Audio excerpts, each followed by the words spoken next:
ባለሙያዎች ማፍራት ይላል።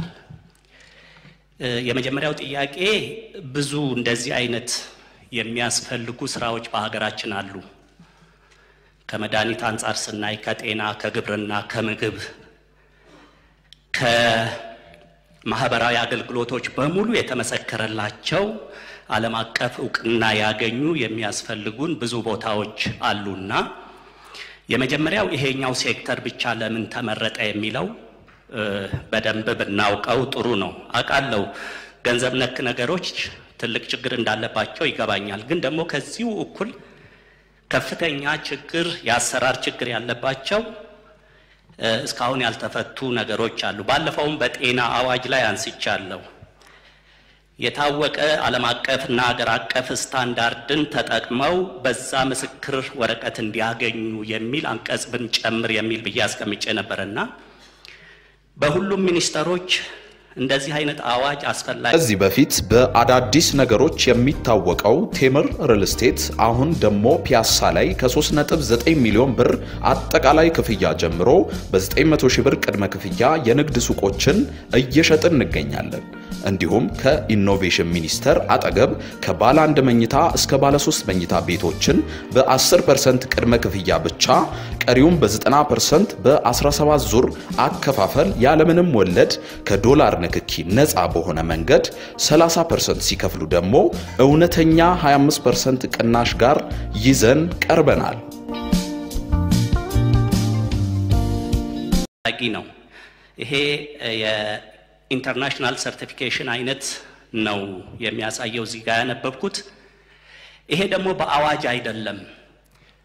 የትምህርት ተቋማት አሰራራቸውንና የሚሰሩበትን ማኑዋልና ዶክመንት ቀይረው ዓለም አቀፍ አሰራር ተከትለው ከዛ በኋላ ሶስተኛ አካል የምስክር ወረቀት የሚሰጣቸውና እሱም ጊዜያዊ ነው አሰራራቸውን ካበላሹ የሚነጥቃቸው አካሄድ ነውና ይሄ ትንሽ ይሄን ሁሉ የቅጣትም ያስተዳደር መዋቅርም የሚያስፈልግ አልመሰለኝም። ካልሆነ ግን እዚህ ቦታ ላይ ልንፈታው ያሰብነው ችግር ካለ እሱን የሚፈታ በስልጠና ከታወቁ በማሰልጠን ዓለም አቀፍ እውቅና ካላቸው ኢንስቲትዩት አሰልጥነን ወደ ስራ ለማስገባት ከሆነ ይሶኬ። ካልሆነ ግን ሁሉም ዩኒቨርሲቲዎቻችን ወደዛ መግባት ያለባቸው ናቸው። ዩኒቨርሲቲዎች ቢፈልጉም ደግሞ ሙሉ በሙሉ መግባት አይችሉም። ወይ አንድ ዲፓርትመንት ነው የሚገባው ወይ አንድ ስኩል ነው የሚገባው። ስለዚህ ይሄ ነገር ለብቻው ተነጥሎ መውጣቱና በዚህ መልኩ በአዋጅ የሚፈታ ነገር ነው ወይ? ሶስተኛ አካል ሰርቲፊኬት ነው የሚፈልገው ይሄ ወይንም ደግሞ ሰርድ ፓርቲ ኦዲት ነው የሚፈልገው ይሄ የስራውን ኦዲት አድርጎ የሚያረጋግጥ በዛ ውስጥ ያለፈ ዲፓርትመንት ነው ሰርቲፋይ የሚደረገውና በዛን ባች የተመረቀ ግሩፕ ነው ዓለም አቀፍ እውቅና የሚያገኘውና ከዚህ ጋር የክፍያ ጉዳይም አለ። ዛሬ እዚህ አዲስ አበባ ዩኒቨርሲቲ ውስጥ አንድ ዲፓርትመንት ውጪ ባለ ዩኒቨርሲቲ ሃርቫርድ ሊሆን ይችላል፣ ኦክስፎርድ ሊሆን ይችላል። በዛ ዲፓርትመንት ስታንዳርድ ካስመረቀ የትኛውም ሀገር ሲሄድ ተቀባይነትን ያገኛል። የሱ አይነት መንፈስ ነውና የሚመስለው ትንሽ እችኛዋን ብቻ የሂሳብ አሰራሯን ብቻ አውጥተን ለዛ ኢንስቲትዩት ማቋቋሙ አስፈላጊ ነው ወይ? ከሁሉም ዩኒቨርሲቲ በዛ ሙያ የተመረቁትን በታወቀ የስልጠና ማዕከል አሰልጥነን ወደ ስራ ማስገባቱ አይሻልም ወይ? ካልሆነ ግን አንድ አዋጅ ለሁሉም ሚኒስትሮች የሚያስፈልግ ተወዳዳሪ ሆነው ዓለም አቀፍ እውቅና አግኝተው የሀገራችን አሰራር በሁሉም ሴክተር እንዲቀየር ብናስቀምጥና በዛ ብናወዳድር ስናይም ኦቨርሳይት ስናረግም ይሄንን ስራ መከተላቸውን ብናይ አይሻልም ወይ ለማለት ነው። አመሰግናለሁ። እናመሰግናለን። ሌላ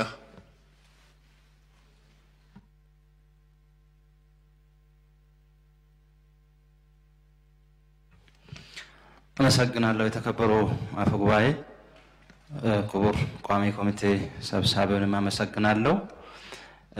ቋሚ ኮሚቴው በደንብ አዋጁን መርምሮ ስላቀረበው እኔ ያለኝ ጥያቄ አንድ ሁለት ቦታ ላይ ነው። የመጀመሪያው መስሪያ ቤቱ እንዳስፈላጊነቱ ዋናው መቀመጫ አዲስ አበባ ላይ ሆኖ በክልሎችና በውጪ ሀገር ማቋቋም እንደሚችል ነው። ይሄ ትንሽ ሰፋ ብሏልና ከየትኛው ተቋም ኤክስፒሪየንስ ነው አንድ ኢንስቲትዩት በሀገር ውስጥም ከሀገር ውስጥም ውጪ ባሉ ቦታዎች ላይ ተቋሙን የማቋቋሙ ልምድ ከምን ተሞክሮ የመጣ ነው? ተጠርነቱስ እንዴት ማኔጅ ሊደረግ ነው? ፋይናንስ አለ፣ ውጭ ጉዳይ አለ፣ ሌሎችም ሪሌቲቭ የሆኑ ተቋማቶች ሊኖሩ ይችላልና ተጠርነቱንስ ቋሚ ኮሚቴው በምን አግባብ ገምግመዋል የሚል ነገር ነው ያለኝ። ሁለተኛው አንቀጽ 15 የሂሳብ ሙያ ትምህርት ስርዓተ ትምህርትና ፈተናዎችን የሚያቋቁም ኮሚቴ ስልጣና ተግባር ላይ አብዛኛው ተግባራቶቹ ከትምህርት ሚኒስቴር ጋር የተዋሃዱ ናቸውና ከዚህ በፊት ባጸደቅነው በመንግስት መስረታ አዋጅ ላይ በትምህርት ሚኒስቴሩ ኃላፊነት ውስጥ ያሉ ኃላፊነቶች እዚህ በስፋት ተቀምጠዋል። በተለይ ማጻፉን የማሳተሙ የፖሊሲዎችን የመቅረጹ ይሄን ደግሞ በምክር ቤት እስከ ማጽደቅ እንደሚሄድ ከአንድ እስከ 10 የተቀመጡ ተግባርና ኃላፊነት አለና ይሄን ተግባርና ኃላፊነት ከትምህርት ሚኒስቴር ተግባርና ኃላፊነት ጋር እንዴት ገምግማችሁታል? የትምህርት ሚኒስቴሩ ሰይ ምንድነው በዚህ ተግባርና ኃላፊነት ላይ በቂ ግንዛቤ ተፈጥሯል ወይ? የኃላፊነት ወይም የማንዴት ግጭት እንዳይኖር ጥንቃቄ ተወስዶበታል ወይ የሚል ጥያቄ ነው ያለኝ። አመሰግናለሁ።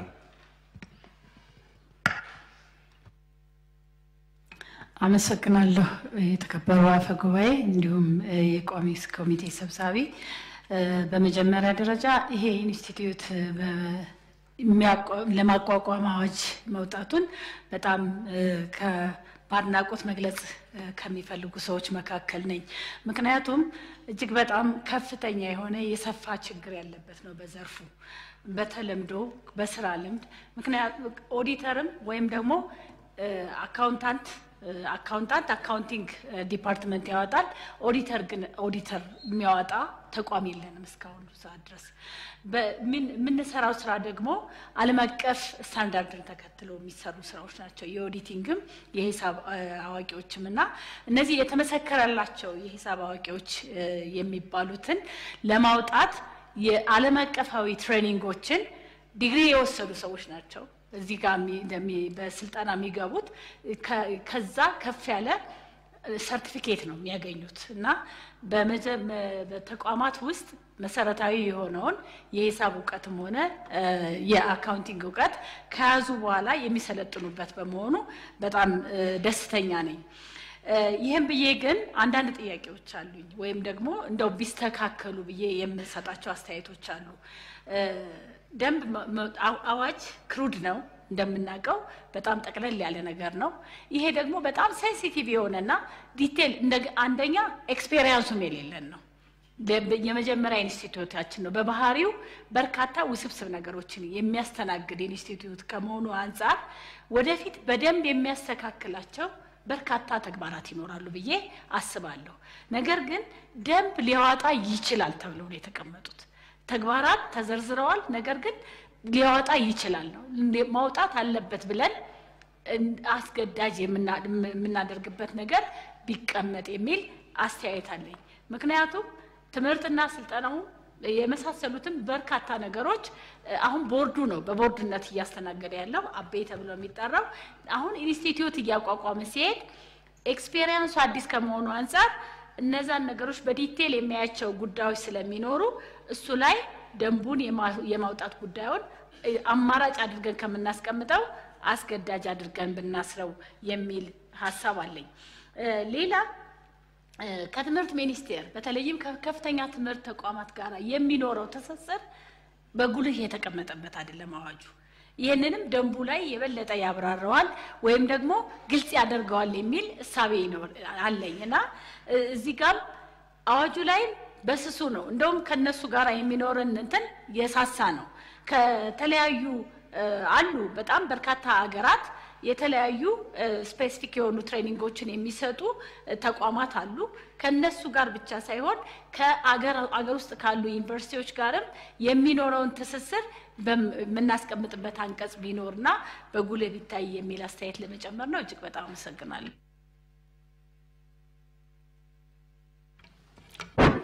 እሺ አመሰግናለሁ። የተከበረው አፈ ጉባኤ አዋጁ ውስጥ ዝርዝር ነገሮች ተቀምጠዋል። የኔ ጥያቄ ቀደም ብሎ አንድ የምክር ቤት አባል እንዳነሱት እኔ የአዋጁ አስፈላጊነት ላይ ነው መጀመሪያ አሁን ትሬንድ የሆነ የመጣለ ከዩኒቨርሲቲዎች ምናልባት ወደ ሌሎች መስሪያ ቤቶች እየተጋባ ያለ ነገር ሳይሆን አይቀርም ዩኒቨርሲቲዎች ውስጥ የተወሰኑ ፕሮፌሰሮች ሲፈልጉ አላስፈላጊ የሆነ አዲስ ዲፓርትመንት ይከፍታሉ ለራሳቸው ማለት ነው አሁንም ሙያተኞች የዛ አይነት ነገር እንደ አዝማሚያ እየወሰዱት ያለ ይመስለኛል ጀነራሊ የሂሳብ ሙያ በዩኒቨርሲቲዎች ውስጥ የሚሰጥ ትምህርት ነው ከዛ በኋላ ስፔሲፊክ ስራ ለመስራት የተወሰኑ ሳምንታት ስልጠና ነው የሚያስፈልገው ኢንስቲትዩት አይደለም የሚያስፈልገው ለምሳሌ ትምህርት ሚኒስቴር ብንወስድ በማንኛውም ትምህርት የተማረ ሰው መምህር ሆኖ ሊቀጠር ይችላል መምህር ለመሆን ግን ስፔሲፊካሊ ፒጂዲቲ የሚባል መምህር ብቁ የሚያደርግ ስልጠና ይሰጣል በትምህርት ሚኒስቴር ወይም በዩኒቨርሲቲዎች መሆን ያለበት የዚህ አይነት ነው ስፔሻል ስልጠና ለተወሰነ ጊዜ እንዲወስዱ ማድረግ እንጂ መስሪያ ቤቶችን ፕሮሊፊክ ማባዛት ኢኮኖሚካሊም አስፈላጊ አይደለም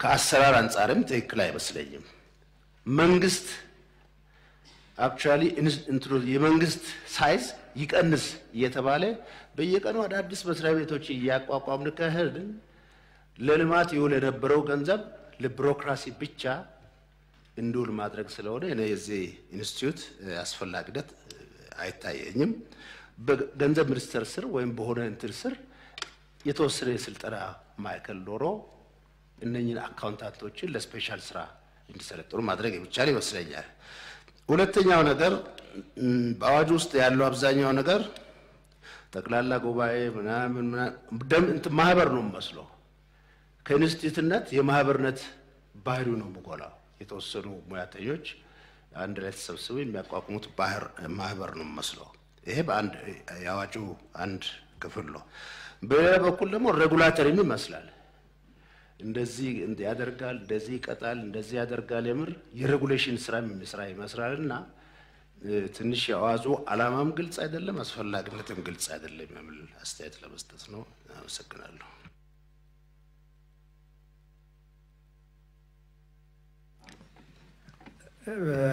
አመሰግናለሁ ተከበረው አፍጓ እኔም ለመናገር ያሰብኩትን ከዚህ በፊት ተከበሩ ምክር ቤት አባላት አንስቶታል እንደው ስትረስ ለማድረግ ያለው እንደው ይሄ ኢንስቲትዩት አካዳሚክ ኢንስቲትዩሽን ነው ወይስ ትሬኒንግ ኢንስቲትዩሽን ነው እሱ ነገር ግልጽ መሆን አለበት አካዳሚክ ኢንስቲትዩሽን ከሆነ አካዳሚክ ኢንስቲትዩሽን ውስጥ በኮሚቴ የሚሰጥ ፈተናም የለም እርማትም የለም እና እዚህ ላይ የሀሳብ ባለሙያ ትምህርት አንቀጽ 15 ላይ በአንድ ኮሚቴ የሚሰራውን ነገር በዝርዝር ሲያስቀምጥ ኮሚቴ ፈተና ያዘጋጃል ያርማል ውጤት ይሰጣል በኮሚቴ አይሰራም አንድ ሰው ነው ኃላፊነት የሚሰጠው ኮሚቴ ያንን ሰው ነው የሚቆጣጠረው በትክክል መስራቱና ለመስራቱ እንጂ በኮሚቴ ፈተና አይሰጥም ፈተና አይወጣም እንደዛ ነገር የለም መጀመሪያ ዲፋይንድ ሪሊ ይሄ ኢንስቲትዩት አካዳሚክ ኢንስቲትዩሽን ነው ምንድነው ወይስ ትሬኒንግ ኢንስቲትዩሽን ትሬኒንግ ሆነ ደግሞ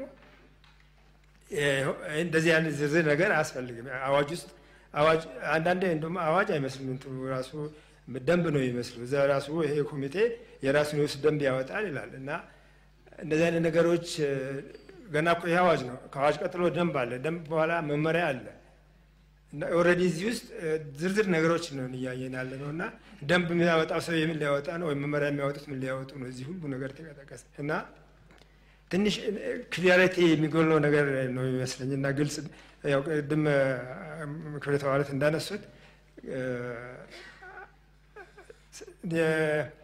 እንትን ስራ የትምህርት ሚኒስቴር ማንዴት የሚወስድ አይነት ነገር ነው የሚመስለው እና ብዙ ዩኒቨርሲቲዎች አሉ ዩኒቨርሲቲዎች እኮ ስራቸው ሂሳብ ባለሙያዎችን ያፈራሉ ከዛ በኋላ ያንን እነዛ ብቁ ለማድረግ እነሱን የሚፈትን ሌላ አካል አክሬዲቴሽን የሚሰጥ ኢንስቲትዩት እንትን ሊኖር ይችላል በዛ የሆነ ትሬኒንግ ተሰጥቶ ሊፈትን ይችላል ወይም ከውጭ ማምጥቶ ለፈትነው እንትን ሊል ይችላል ግን ራሱን የቻለ ኢንስቲትዩት ኦልሬዲ ዩኒቨርሲቲዎች ምን ይስሩ ይሄንን እንደዚህ አይነት ስራዎች የሚሰራ እንትን ከሆነ ወይም ስፔሻል እንትን ካልሆነ እና ደግሞ እንትኑ ኢምፕሊኬሽኑም ጥሩ አይደለም። ቅድም እንደተባለው ሁሉም መስሪያ ቤት የዚህ አይነት ጤና ሚኒስቴርም ግብርናም ያም ሁሉም የዚህ አይነት ኢንስቲትዩት ሊያቋቁም ነው እና አካሄዱ ትንሽ እንትና ግልጽነት ያለው አይመስለኝም። እንደው ይሄ ነገር ለማስፈላጊነቱ በግልጽ በግልጽ የሚል ሀሳብ ነው። አመሰግናለሁ። አመሰግናለሁ። የተከበረው አፈ ጉባኤ፣ የተከበሩ አቶ ደሳለኝም የቋሚ ኮሚቴ ሰብሳቢውን አመሰግናለሁ። የውሳኔ ሀሳቡ ከረቂቅ አዋጁ በጥልቀት ታይቶ በውሳኔ ሀሳብ ውስጥ በአዋጁ ውስጥ መካተት ያለባቸው ነገሮች ዲቴል ያካተተ ስለሆነ በጥሩ ሁኔታ የቀረበ የውሳኔ ሀሳብ ስለሆነ በጣም አፕሪሺዬሽን አለኝ ለማለት ነው። ይህንን ካልኩ በኋላ አንዳንድ ጥያቄዎች ለማንሳት ነው። ምናልባት ዲፊኒሽን ፓርት ውስጥ ትርጓሜ ውስጥ ግለሰብ ነው የሚል እንትን አይቻለውና ሰው ያው ይተረጉማል። ሰው ማለት ምን እንደሆነ ማለት ነው። እዚህ ውስጥ ግለሰብ ለምንድን ነው የተመረጠው? ግለሰብ የምትለው ሰው ነው በሚል ብትተካ አይሻልም ወይ የሚል ጥያቄ ለማንሳት ነው። ሁለተኛ የዲስፕሊን ጥፋትን በመመለከት የይርጋ ጊዜ 1 አመት ነው። ይርጋው ወደ መብት መጣበብ እንዳይሄድ ለምንድን ነው 1 አመቱ የተፈለገው? የይርጋ አነስተኛ የይርጋ ጊዜዎች በአብዛኛው እስከ 2 አመት ነውና ምናልባት የተለየ እንትን ከሆነ ተጨማሪ ማብራሪያ ቢሰጥበት በጣም ስላጠረ ማለት ነው። መጨረሻ ላይ ምናልባት ፕሮፌሰር መሐመድ ካነሱት ጋር ደንብና መመሪያ ማውጣት ያው መጨረሻ ላይ ነው የተቀመጠው ይመስለኛል። በአንቀጾች መለየት አልተቻለም ወይ? ለምሳሌ መመሪያ የሚመጣበት አንቀጽ የት ነው? ደንብ ስፔሲፊክ ዴሊጌሽንም ስለሚሆን ቋሚ ኮሚቴው እንዴት ነው ያየው የሚለውን ጥያቄ ለማንሳት ነው። አመሰግናለሁ። ምናልባት ይቅርታ አስፈላጊነቱ ላይ ምንም ጥያቄ ውስጥ የሚገባ ነገር ስላልሆነ አስፈላጊ ነው ብለንም ወደ ቋሚ ኮሚቴ ምክር ቤቱ የመራ ስለሆነ እኔ እጅግ በጣም አስፈላጊ ነው የሚል እንትን አለኝ። አመሰግናለሁ። የተከበረ አፈ ጉባኤ፣ ከዚህ በፊት በአዳዲስ ነገሮች የሚታወቀው ቴምር ሪል ስቴት አሁን ደግሞ ፒያሳ ላይ ከ3.9 ሚሊዮን ብር አጠቃላይ ክፍያ ጀምሮ በ900 ሺህ ብር ቅድመ ክፍያ የንግድ ሱቆችን እየሸጥን እንገኛለን። እንዲሁም ከኢኖቬሽን ሚኒስቴር አጠገብ ከባለ 1 መኝታ እስከ ባለ 3 መኝታ ቤቶችን በ10% ቅድመ ክፍያ ብቻ ቀሪውን በ90% በ17 ዙር አከፋፈል ያለምንም ወለድ ከዶላር ንክኪ ነፃ በሆነ መንገድ 30% ሲከፍሉ ደግሞ እውነተኛ 25% ቅናሽ ጋር ይዘን ቀርበናል። አመሰግናለሁ። የተከበረው አፈ ጉባኤ እንዲሁም የቋሚ ኮሚቴው ሰብሳቢ አመሰግናለሁ። እንግዲህ ኢትዮጵያችን በኢኮኖሚ በጣም በፍጥነት ከሚያድጉ ሀገራት አንዷ ነች። በተለይ አሁን ከሪፎርሙ በኋላ የደረስንበት ያለ የኢኮኖሚ እድገት በጣም አመርቂ ነው እና በዓለም አቀፍ የሂሳብ ሪፖርት ማለት የፋይናንስ ሪፖርት ደረጃዎችን የጠበቀ ግልጋሎት የሚሰጡ ሰርቲፋይድ የሆኑ ፐብሊክ አካውንታንት ያስፈልጉናል። በአፍሪካ ከታየ አሁን በጣም ዝቅተኛ የሰርቲፋይድ ፐብሊክ አካውንታንት ያሉበት ሀገር ኢትዮጵያ ነች። ይህም የሚሆነው ምክንያት ምንድነው? አንደኛ ስልጠናው የሚሰጠው የተለየ ስልጠና ነው። ስልጠናው የሚሰጠው በሀገራችን ስለሌለ ውጭ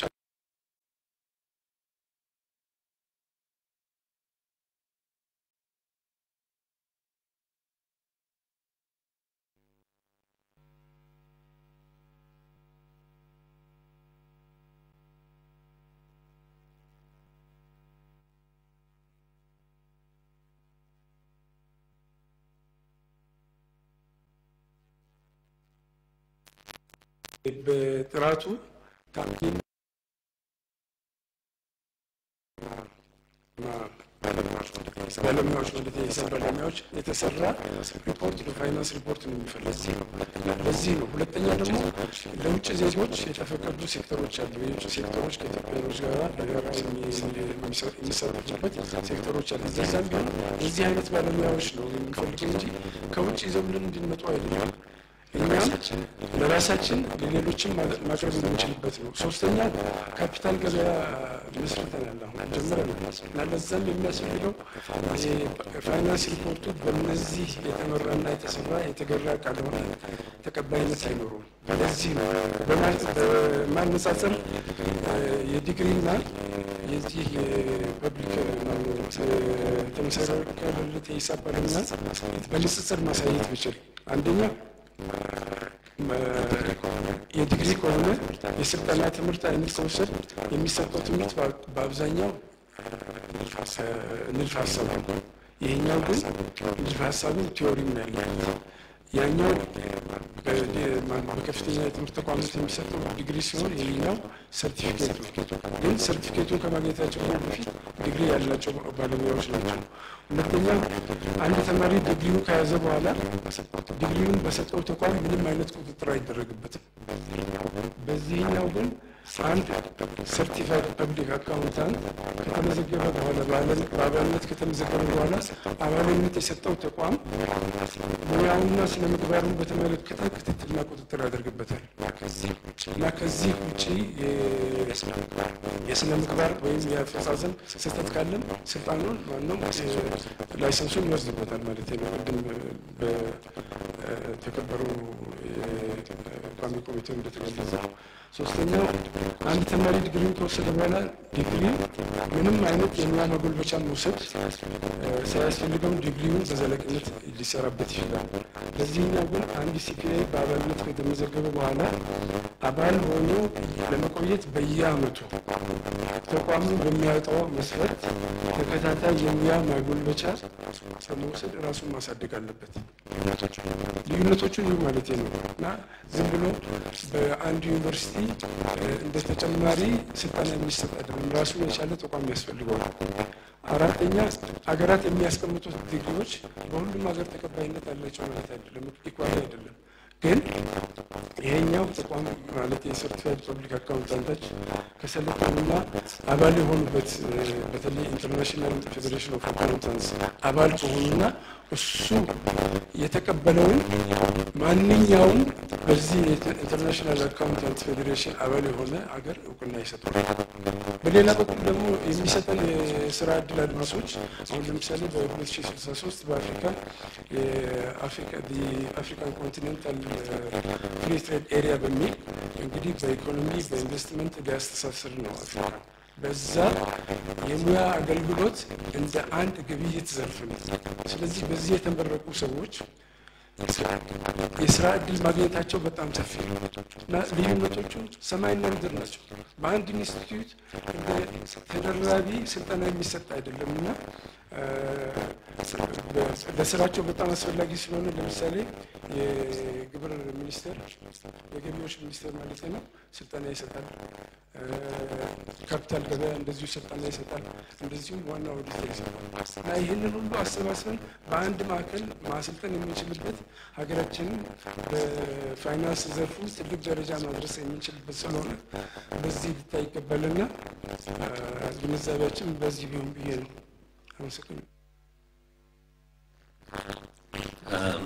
አመሰግናለሁ። የተከበረው አቶ ጉባኤ የተወሰነ ነገር ለማለት ነው። ምናልባት መጀመሪያ አስተያየት መስጠት ብዙ አልፈለኩም እና አስፈላጊነቱ ጥያቄ ውስጥ ስገባ ትኩረት ያልተሰጠው እንዳይመስል እሱን አስተያየት ለመስጠት ፈልጌ ነው። ከተጀመረ የቆየ ነው።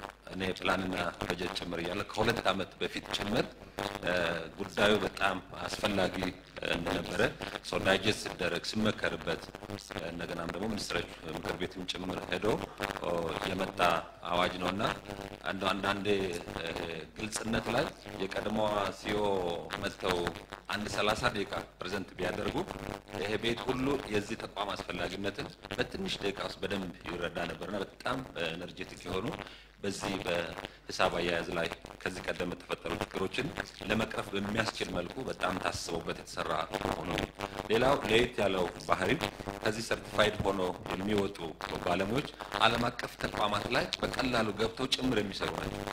አሁን እኛ ጋር እየሰሩ ያሉት አምባሳደር ቀደም የተከበሩ ምክር ቤት አባል እንዳሉት ውጪ ሰርቲፋይድ የሚሆንበት በዶላር ጭምር የሚደረግበት አሁን ደግሞ ውጪ ምንዛሬው ከመጨመሩ አንፃር ወጪው እየሰፋ ስለሚሄድ ሀገራችን ውስጥ ብናደርግ የተሻለ ይሆናል የሚል ሀሳብ ነው።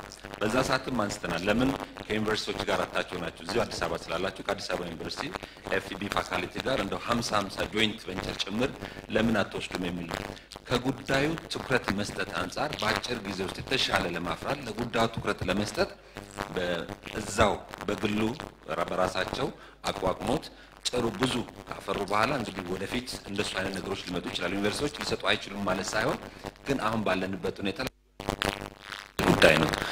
ከኦዲት ስራዎች ጋር ከመባከኑ ገንዘቦች ጋር በተለይ እነዚህ ግል ተቋማት አካባቢ ተሰርተው የሚመጡ ዶክመንቶች ለተለያዩ ነገር እንዳይጋለጡ ጭምር ትልቅ ጥንቃቄ የሚፈልግ ጉዳይ ከመሆኑ አንፃር በሀብት አያያዝ ላይ ያለውን ጉዳይ በደንብ ስትሬስ የሚያደርግ ጉዳይ ነውና ይሄ ምክር ቤቱ በጣም አስፈላጊነቱን ምናልባት ስፔሲፊክ ኤሪያ ስለሆነ ሁላችሁም ሙሉ ግንዛቤ በአንድ ጊዜ እዚህ ኤሪያ ላይ ለመያዝ ከመቸገር አንፃር ካልሆነ በቀር ወሳኝ ነው አስፈላጊ ነው የሚለውን ነገር ለማንሳት ነው። አመሰግናለሁ። አመሰግናለሁ። የተከበረው አፈ ጉባኤ የተመሰከራቸው የሂሳብ ባለሙያዎች ኢንስቲትዩት የማቋቋም ጉዳይ አሁን ከነዚህ የተናገሩ ተከበሩ ከቤተ አባል እንዳነሱት በጣም ረጅም ጊዜ ወስዶ ብዙ ያወያየ ሰፊ ስራ ሲሰራበት የቆየ ነው። በሚኒስትሮች ካውንስልም ከቀረበ በኋላ አንድ አነስተኛ ኮሚቴ ተቋቁሞ የትምህርት ሚኒስትሩ የስራና ክህሎት ሚኒስቴር የፕላን ሚኒስቴር ላይም ያለውበት ቲም ጉዳዩን በጥልቀት አይቶ ለምክር ቤቱ ከመላኩ በፊት በሚኒስትሮች ምክር ቤቱ ከመጽደቁ በፊት ብዙ ግንዛቤ እንዲያዝበት የተናበበ ነገር እንዲመጣ ተደርጎ የተዘጋጀ ነው። ከትምህርት ሚኒስቴር ጋር አይጋጭም ወይ የተባለውን ጉዳይ በዛ ውይይት በአግባቡ ማስታረቅ የተሞከረ ነው። ወደዛ መለሳለሁ። ግን አጠቃላይ የዚህን ተቋም ጠቀሜታ ለማንሳት ያው ፋይናንስ ዓለም አቀፍ ቋንቋ ነው እንደምናውቀው ሂሳብ ዓለም አቀፍ ቋንቋ ነው። በየትኛውም ዓለም ወጥ በሆነ ስታንዳርድ የምንጠቀምበት ሙያ ነው። ይሄ ሙያ በየትኛውም ሀገር ያለ ባለሙያ ከአንዱ ሀገር ወደ ሌላው ሀገር ሄዶ ሊሰራ እንዲችል በአንድ ሀገር የተሰራ የፋይናንስ ሪፖርት በሌላ ሀገር ሊነበብ እንዲችል የኩባንያዎች ወጪ ገቢ ትርፍ ኪሳራ በሁሉም ሀገር በተመሳሳይ መልኩ መነበብ እንዲችል ስታንዳርድ የወጣለት ዓለም አቀፍ ቋንቋ ነው። ይሄ አይኤፍአርኤስ በአሁኑ ጊዜ እንግዲህ በተለያየ ጊዜ ያው ጋፕ የምንለው አጠቃላይ የአካውንቲንግ ስርዓት ነበር። አሁን አይኤፍአርኤስ ወደሚል መጥቷል። ይህን አይኤፍአርኤስ ደግሞ በተለያየ ቨርሽኑ በእኛ ሀገር መተግበር ጀምረናል። የመንግስት የልማት ድርጅቶችና በርካታ የፕራይቬት ሴክተር ትልቅ ኩባንያዎች ይህንን እንዲተገብሩ ተደርጓል። የፐብሊክ ሴክተሩ ደግሞ ኢፕሳስ የሚባል የራሱ ቋንቋ አለው። እንደ መንግስት ይህንን ኢፕሳስ ለመተግበር ሰፊ ጊዜ ያደረግን ነው። ክቡር ጠቅላይ ሚኒስትሩ ያቋቋሙት ታስክ ፎርስ ስቲሪንግ ኮሚቴ ተቋቁሞ ኢፕሳስን ለመተግበር ስራ እየጀመርን እንገኛለን። ይሄ የኢትዮጵያን አጠቃላይ ሀብት በአግባቡ ማወቅ የሚያስችል አንዳንድ ጊዜ እዳ እና ጂዲፒ ሲነጻጸር የተበደርነው የእዳ ቁጥር ብቻ እያነሱ አጠቃላይ የሀገር ሀብት በአግባቡ ስለማይታወቅ እዳችን የበዛ የሚመስልበት ጊዜ አለ። አሁን ኢፕሳስ ሙሉ ስንተገብር የሀገሪቱ አጠቃላይ ሀብትም በአግባቡ ሊታወቅ የሚችልበት ይሆናል። ይህን ሁሉ ስራ ለመስራት ግን በጣም ከፍተኛ የሆነ ዓለም አቀፍ እውቀት ያላቸው ባለሙያዎችን ማፍራት ያስፈልጋል።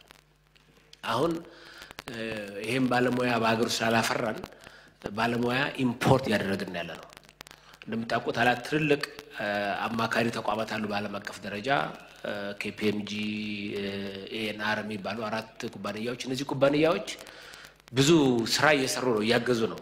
የትልልቅ የፋይናንስ ሂሳብ ስንዘጋ የልማት ድርጅቶች ጋር የሚሰራውን ስራ የኢንቨስተሮችን ያግዛሉ። ግን ይሄን ሁሉ ስራ የሚሰሩት ባለሙያ ከጎረቤት ሀገራት ኢምፖርት ያደረጉ እያመጡ ነው። ምክንያቱም በሀገር ውስጥ በቂ ባለሙያ ስላላፈራን በዚህ ምክንያት ይሄንን ተቋም አቋቁመው የኛ ባለሙያዎች ደግሞ ሰርቲፊኬሽኑን ለማግኘት ሲባል ብዙ የውጭ ምንዛሪ እየከፈሉ ከኬንያ ከሌሎች ሀገራት ይሄን ሰርቲፊኬሽን ለማግኘት እየሰሩ ነው ያሉት።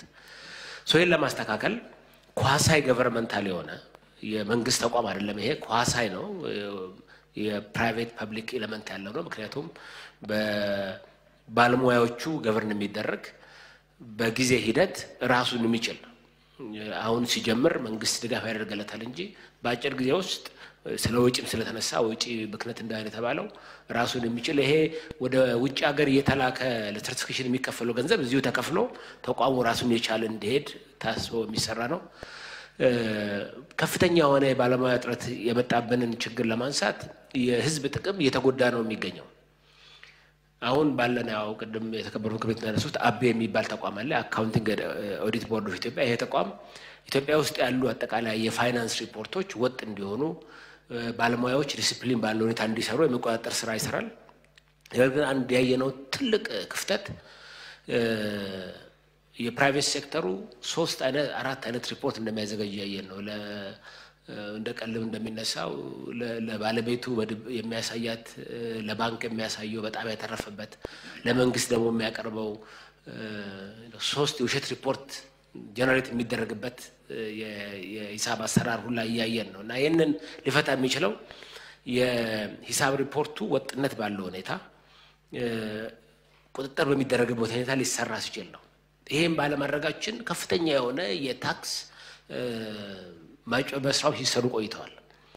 በአንድ በኩል አጠቃላይ የሀገሪቷን የታክስ አቅም ለመጨመር፣ በሌላ በኩል ደግሞ የኢንቨስተሩ ኮንፊደንስ ኖሮት ወደ ሀገር እንዲመጣ ለማድረግ፣ በተጨማሪ ደግሞ ወደ ካፒታል ገበያ እየገባን ስለሆነ እነዚህ የካፒታል ገበያ ላይ ቅድመ ተነሳው ሊስት የሚደረጉ ኩባንያዎች በዓለም አቀፍ መድረክ ላይ ሸራቸውን የሚሸጡ ነው የሚሆኑት ማለት ነው። አቃቆመው የካፒታል ገበያ እዚህ ላይ ሊስት የተደረገ ኩባንያ ቴዎሬቲካሊ በሀገር ውስጥ ያለ ብቻ ሳይሆን ከየትኛውም ዓለም ያለ ሰው ሼር ሊገዛበት የሚችልበት ነው የሚሆነው። ኢንቨስትመንትን በካፒታል ገበያ እያመጣን ነው ማለት ነው። ይሄ ደግሞ ሊሆን የሚችለው ታማኝነት ያለው በዓለም አቀፍ አሰራር የተረጋገጠ የፋይናንስ አሰራር ሲኖር ነው። ይህንን ችግር ለመፍታት የህዝብ ጥቅም ለማስጠበቅ በባለሙያ ደረጃ የገጠመንን ችግር ለመቅረፍ ሲባል ነው ይህንን ኢንስቲትዩት መቋቋም ያስፈልገው። ገንዘብ ሚኒስቴርን ስራ ሲያሳብር ስለነበረ ባደረግነው ጥናት ይሄን ኢንስቲትዩት በመቋቋምና አጠቃላይ ፋይናንስ ስርዓት በማስተካከል ፕሮባብሊ እስከ 10% የሀገራዊ ገቢ የጂዲፒ ማሳደግ የሚያስችል አቅም እንዳለው የባከነ ሀብት መሰብሰብ ማለት ነው ማስተካከል አቅም እንዳለው ነው ያየነውና በጣም ትልቅ ትርጉም ያለው ትልቅ ጠቀሜታ ያለው ተቋም ነው። መንግስትም ይሄንን ጉዳይ ሲያቀርብ ግራቀኙን አይቶ ይሄ በጣም ጠቃሚ ስለሆነ በዓለም አቀፍ አሰራር ሌሎች ከጉዳይ የተነሱ ነገሮችን ክቡር አቶ ደሳለኝ እንደሚመልሱ አውቃለሁ። ግን አሰራሩ አጠቃላይ ዓለም አቀፍ አሰራሩን ነው የወሰነው ማለት ነው። ይህ የኢንስቲትዩት በየትኛው ዓለም ሲቋቋም በባለሙያዎቹ አባልነት የሚቋቋም ነው የሚሆነው። እንግዲህ ምክር ቤት የተባለው ያንን ለመግለጽ ነው። ከዛ በኋላ ደግሞ ሰልፍ ሬጉሌቲንግ ነው፣ የሬጉሌሽን ስራ ይሰራል። ሬጉሌት የሚያደርገው ግን ሰልፍ ሬጉሌቲንግ ነው። ይህንን ሙያ አክብሮ የማይሰራ ባለሙያ ካለ መቅጣት፣ ማስተካከል፣ ማረም የሚችልበትን ስልጣን የሚሰጠው ነው የሚሆነው። የኛ ቪዥን አምባሳደር ተከበረው አምባሳደር ቶፊቅ እንዳነሱት አሁን ሲግኒፊካንትሊ ባለሙያ ኢምፖርት ያደረግን ያለ ነው። ቢሰላ በጣም ከፍተኛ የሀገር ሀብት እየባከረን ያለው። ከዚህ አልፈን ግን ኔት ኤክስፖርተር መሆን አለብን። እንደተነሳው በርካታ ዩኒቨርሲቲዎች አሉን፣ ብዙ ሂሳብ ባለሙያዎችን ያመርታሉ። እነዚህ ግን ዓለም አቀፍ ሰርቲፊኬሽን ስለሌላቸው ወጥተው መወዳደር አልቻሉም። በሀገር ውስጥ ሰርቲፊኬሽን እየሰጠን ካበቃናቸው በኋላ ግን በአፍሪካ የቀጠና ንግድ አንዱ ደግሞ ሙያ ስለሆነ እንደተነሳው ከፍተኛ ሀገራዊ አቅም ፈጥረን በጎረቤት ሀገራት ውስጥ የሚሰሩ በርካታ ባለሙያዎችን መፍራት የሚያስችለን ኢንፋክት ከኔት የባለሙያ ኢምፖርተር ወደ ኔት ኤክስፖርተር የሚቀይረን ነው ብለን ያሰብነው። ይህን ተቋም የተከበረው ምክር ቤት ዛሬ ካጸደቀ በጣም በአጭር ጊዜ ውስጥ በማቋቋም ዝግጅት ተጠናቋል። ከዚህ በፊት ይባክን የነበረውን የሀገር ሀብት ለማለትና አቅም ያላቸው ባለሙያዎች ለመፍጠር የሚሰራ ነው የሚሆነው ሰው ከሌሎች ሙያዎች የሚለይበትን ነገር የተከበረው ምክር ቤት ተገንዝበው ዩኒክሊ ማክሮ ሲግኒፊካንስ የሆነ ተቋም ስለሆነ ነው እንዲያጸድቅልን ነው በዚህ አጋጣሚ ራሴን አስተያየት ለመስጠት ነው አመሰግናለሁ አመሰግናለሁ የተከበረው ጉባኤ